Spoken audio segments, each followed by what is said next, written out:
There is only one correct way of racking the slide in a combat semi-automatic pistol, and I'll explain that in this video. Folks, this is Fernando doing another video for the Modern Survivalist, and if you want to learn more about survival, preparedness, especially in the use of firearms for self-defense, you have my book, Street Survival Skills, which is available following the links below. Ideally, you would get a good class with a qualified instructor, not just any clown, someone that has a solid reputation in the community. You will find out that most people that have a solid reputation in the community that teach things correctly teach basically the same thing. That has been my experience over many years in different countries, taking classes with qualified instructors. The basics usually apply. There's little differences here and there, but when it comes down to working the slide of a combat pistol like a Glock, there's only one correct way of doing it, and it's this way. You have your magazine, you insert your magazine, you hold the slide with as much of your hand as you can, your fingers and the palm, you pull it back, you let it fly forward, and that's the only way.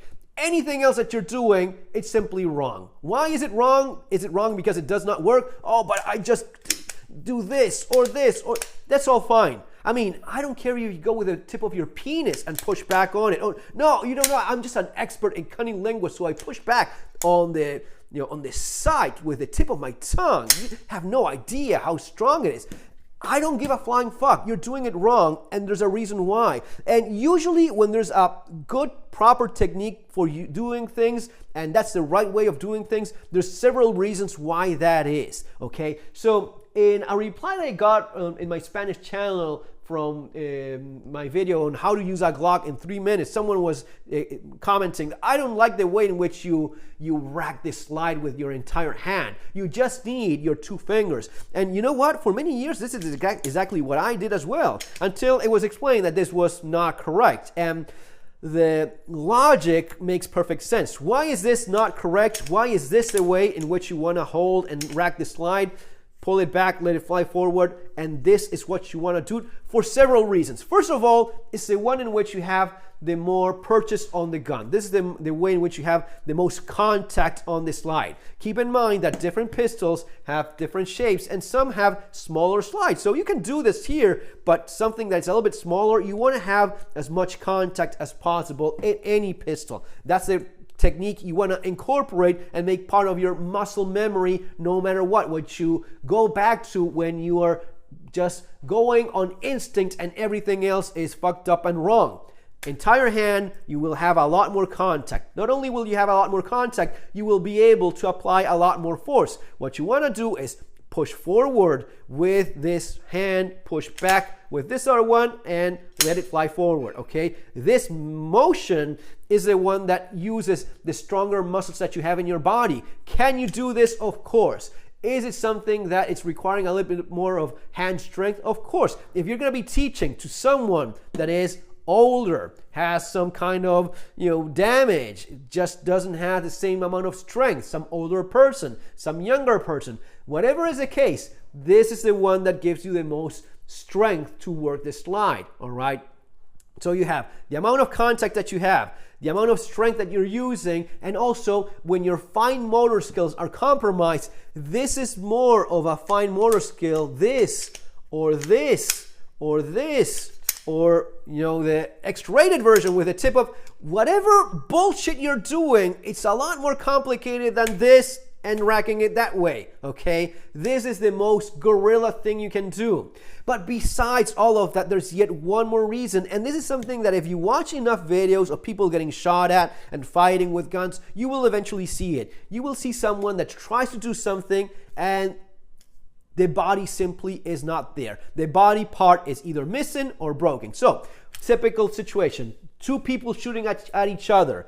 People get often shot in their hands and their fingers because what happens? I aim at center of mass. So does the other guy. When I'm shooting, guess what's exactly in my center of mass? My gun and my hands. That's why it's so often the case that people get shot in the hands, in the arms, even in the same pistol or same gun that they're using. The guy from the GIGN terrorist attack involving the Air France flights that he went in with a revolver with one of my Manoran revolvers. He got shot in his revolver because that's where he was holding the gun, he was aiming, and that's where he got hit when he got shot. That happens surprisingly often. So guess what happens? Something goes wrong. You get shot in your hand and you have to work your slide and you're used to doing this.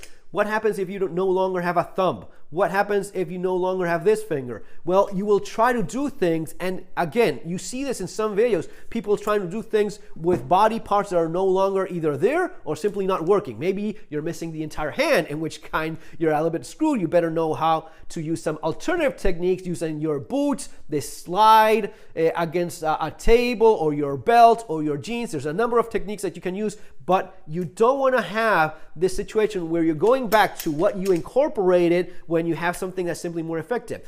If my thumb gets blown off, if this finger, this one, I still have the palm, I have all of these, and I have more purchase on whatever I can hold on by using this. It's not the fastest technique, it's not the coolest one. You will not see, I mean, I'm doing this video because I checked on YouTube. There's a number of people that I'm sure they're expert shooters, but they're still teaching things that don't apply to this, which is fighting with a gun, not winning trophies or championships or tournaments, just fighting with a gun. Maybe this is half a second faster or a quarter of a second faster in competition. Yeah, sure, that's fine. But this is more reliable, and you want reliable when your life is on the line. You don't want to fuck around with, oh yeah, between my butt cheeks, I'm actually, no. All of that crap is great for YouTube videos and movies, but it's not what you want to incorporate in I mean, god damn it, I saw a video, it's from the Israeli IDF force. They fuck around with, I mean, these are the people that tell others to have their gun with an empty chamber, which is beyond stupid. So what could you possibly expect? My point is, there's a lot of videos out there from people that you would assume are reputable and they know what they're doing, and in fact they don't. I'm telling you, this is the only way in which you wanna work a slide when you incorporate these muscle memories for something that may end up being used in a fight.